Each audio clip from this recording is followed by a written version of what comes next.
যাত্রীবাহী বাসের সাথে ডাম্পারের মুখোমুখি সংঘর্ষের জেরে গাড়ির চালক সহ গুরুতর জখম ৫।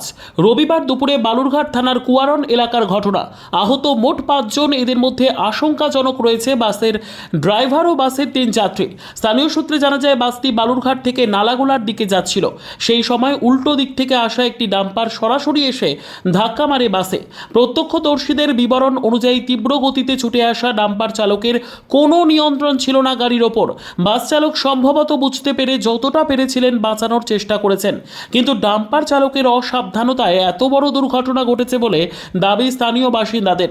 এমনকি প্রতিদিনই এই সমস্ত ডাম্পারগুলি তাই দ্রুত গতিতে চলাচল করে। বিষয়টি নিয়ে একাধিকবার বসার পরেও সমস্যার সমাধান হয়নি।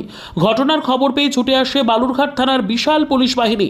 এরপর পুলিশ ও স্থানীয় বাসিন্দাদের তৎপরতায় আহত বাস যাত্রী ও ড্রাইভারদের উদ্ধার করে বালুরঘাট জেলা হাসপাতালে পাঠানো হয়। আমরা ওই উপর মোড়ে ছিলাম আর ডাম্পারটা আগে এসেছিল। আজকে পিছন দিকে তোমার হচ্ছে আমরা পিছনে ছিলাম, ডাম্পারের পিছনে প্রায় ধরুন ওই টাওয়ারের ওপারে। তো দেখলাম যে বাসটা দিক থেকে যাচ্ছে, বাসটা বাঁচানোর জন্য, প্যাসেঞ্জার বাঁচানোর জন্য ও কিন্তু ডাইরেক্ট দিকে ঢুকেছে। ডাম্পারের দিক থেকে আসে ডাইরেক্ট মারি, একদম মুখোমুখি, একদম মুখে আসে ডাইরেক্ট মারি দিয়েছে। ডাম্পারে এসে মারছে? হ্যাঁ, ডাম্পার এসে মারছে। কতজন আহত মোটামুটি কিছু জানেন? ৫ জনের মতো। ড্রাইভারও? হ্যাঁ, এই ড্রাইভার ও ড্রাইভার আর হচ্ছে প্যাসেঞ্জার ৩ জন। সবাইকে হাসপাতালে? হ্যাঁ, হাসপাতালে। কোন জায়গা এটা? কোন জায়গা এটা হচ্ছে কুয়ারন টাওয়ার, পূর্ব কুয়ারন। পূর্ব কুয়ারন? হ্যাঁ, গলাঘাটা। গলাঘাটা মোড়? হ্যাঁ। এ কি প্রায় দিনই কি অ্যাক্সিডেন্ট হয় নাকি? প্রায় দিনই এখানে অ্যাক্সিডেন্ট হয়, প্রায় দিন। এখানে নাহলে ওখানে ওই যে বেরিকেড আছে, বেরিকেড তো মানেই না। অনেক অনেক জোরে গাড়ি। ড্রাইভার তোমার ডাম্পার ড্রাইভার মানেই না।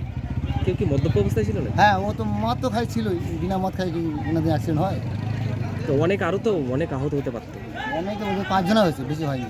৫ জন কথাই শোনা, বেশি আরও জোরে চালায় এরা ডাম্পারে, কথাই শোনা। ব্যুরো রিপোর্ট, উত্তর বাংলা সংবাদ।